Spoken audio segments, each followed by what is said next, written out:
Доброе время суток, уважаемые зрители!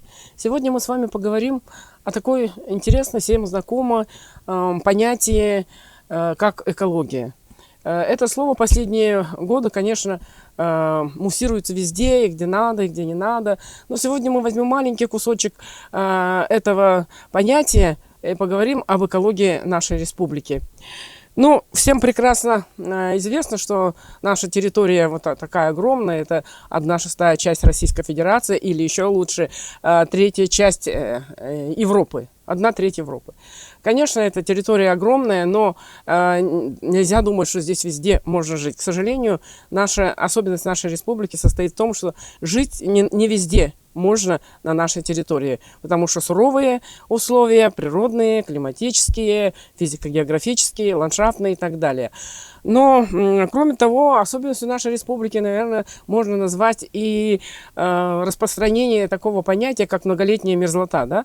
В народе называют ее вечная мерзлота. На самом деле ничего вечного, конечно же, в природе не существует. И в последнее время из-за потепления климата, вы прекрасно все, наверное, знаете, наслышаны о том, что идет оттайка, интенсивная оттайка мерзлых грунтов, и которая может привести к различным, скажем, катаклизмам в дальнейшем. Но сегодня речь не об этом. Вот давайте мы посмотрим нашу территорию, разделим на 5 зон природных. Это арктическая, это приполярная зона, Вилюйская группа, Центральная Якутия, Западная, Восточная Якутия и Южная Якутия. Вот так условно можно разделить. Как мы видим, здесь вот так вот выглядит южный берег нашего Северного Ледовитого океана. Пустынь, тундра, полигональная тундра. Вот это место. Но прилетают, как ни странно, природа так сделала, что на эти места прилетают птицы из разных теплых краев и за короткое лето умудряется вырастить потомство. Вот так выглядит наша тундра со всех сторон, да, и вот такие вот рытвины, овраги образуются. Вот видите, ледовые линзы, которые выходят вот возле по побережью реки Лена. Ну, не только Лена, и Яна, и Индигирки. Есть такие места и на Колыме. Вот так вот прошла танкетка, вездеход. И вот эта рытвина будет лежать много-много лет, потому что дерн, тонкий дерн сдернулся, да, гусеницами, и все, и образовалось болото.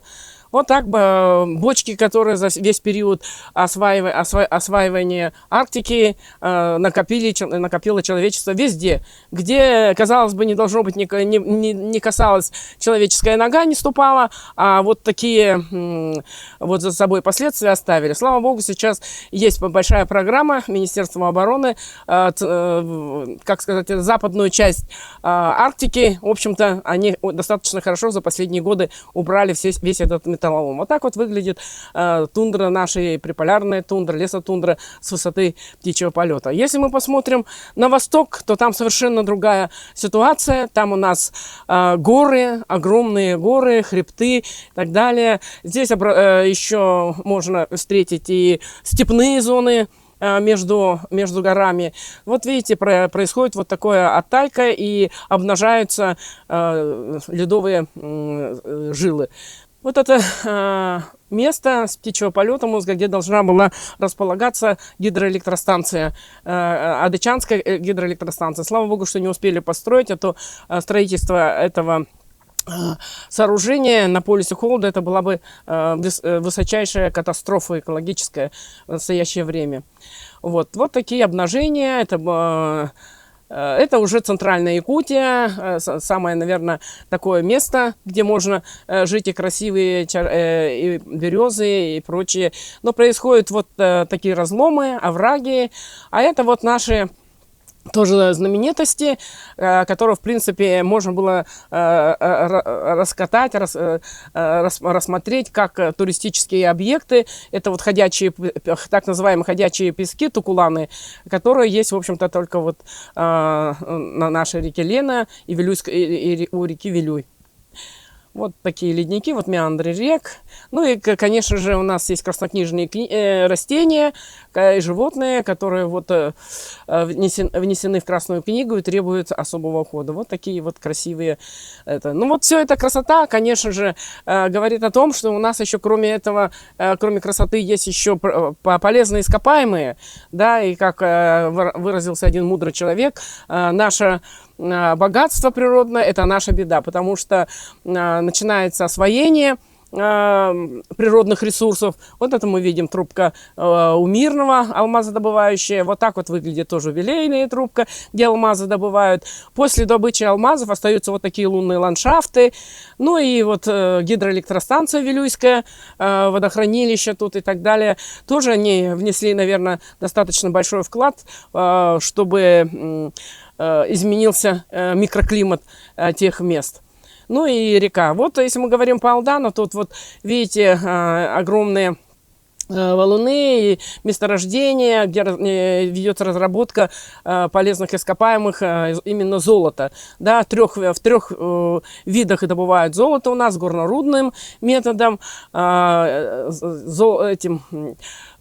кучное вычелачивание, такой есть метод, ну и дражный метод, который по реке, значит, судно, или как там назвать, драга, которая вымывает золото с реки. Вот так вот она работает, драга, как видите, вот видите, такие вот места. Ну вот это вот кучное выщелачивание, когда дробится, потом строятся вот такие пирамидки, потом все это орошается веществом специальным, цианистым натрием, которое в итоге, стекая, с собой собирает ионы серебра и золота.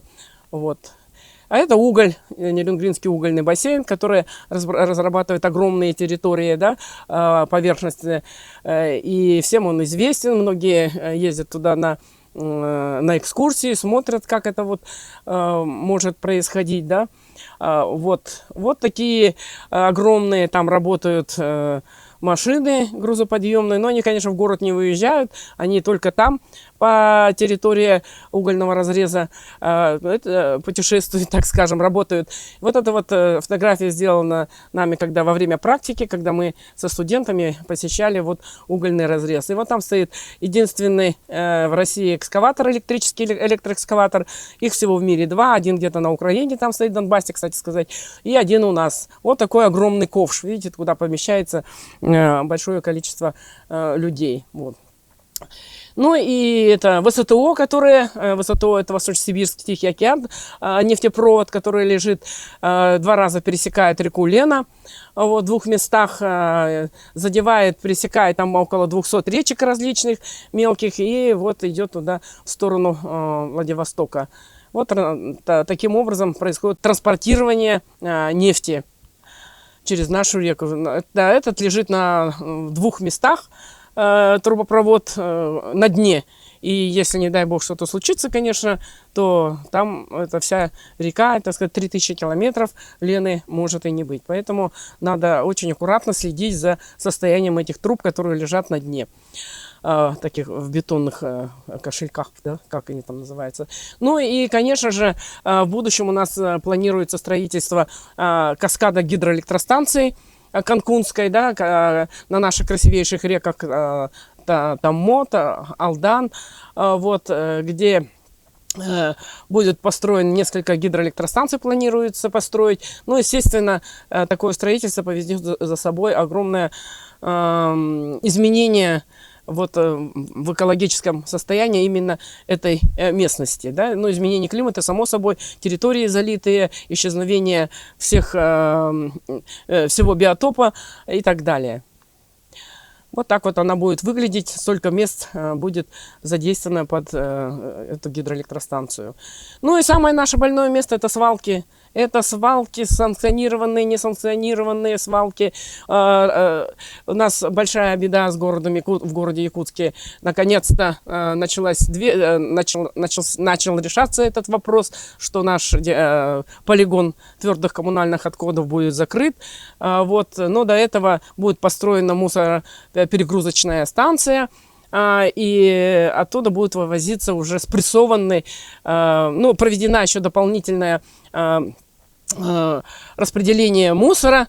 После этого, значит, остатки будут спрессованные и вывезены на 27-й километр Вилюйского тракта. Будут дожидаться своего часа.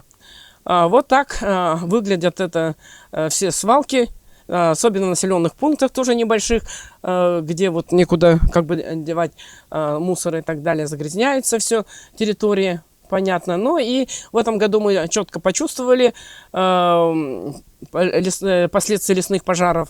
Знаете, что сгорела огромная территория лесонасаждений, да, скажем, лесных массивов. Но пожары бывают не только как человеческого фактора, да, но чаще всего это природного характера, который образуется от сухих гроз, там, от каких-то других явлений. Они обязательно говорят, что это все поджигает человек. Ну, природа на самом деле всегда леса горели. Вот. Но в этом году, конечно, лето было очень сухое, поэтому это привело к таким масштабным возгораниям леса. Вот. Теперь надо это все восстанавливать. Другая беда лесная – это вот шелкопряд. Шелкопряд, который тоже в центральной Якутии, можно сказать, съедает огромное количество лесов, деревьев. Да, вот смотрите, лиственницы и прочее стоят голые, черные, как после пожара. На самом деле это вот работа шелкопряда. После него тоже, как после пожара, ничего не растет. Вот так вот он выглядит. Ну и, конечно же, сейчас у нас существуют приоритетные направления, которые призваны социально-экономического развития, которые будут у нас как бы развивать нашу республику, будут заниматься добычей полезных ископаемых, ну и так далее. Программ много, но вот хотелось бы как раз обратить внимание на то, чтобы общественники. Сейчас на самом деле надо сказать, что у общественников достаточно большая сила, и они являются помощниками для контролирующих органов, для Министерства охраны природы, для Росприроднадзора, потому что ситуация такова, что эти органы не могут сами инспекции ходить и проверять. А если будет сигнал, скажем, с места, правильно оформленный сигнал о том, что где-то на какой-то речушке там что-то произошло, где-то загрязнение, где-то нефтяное загрязнение, где-то незаконно добывают что-то или что-то копают, то общественники доносят свои, значит, наблюдения в контролирующие органы, и оттуда уже можно начинать проверку и так далее. Поэтому сила общественников очень мощная, можно сказать, и большая надежда на то, что все мы с вами, наблюдая за окружением, что делается вокруг нас, грамотно оформляя все вот эти нарушения, которые происходят, мы тем самым можем помочь нашему государству, да, нашему руководству очень грамотно и быстро реагировать на эти нарушения.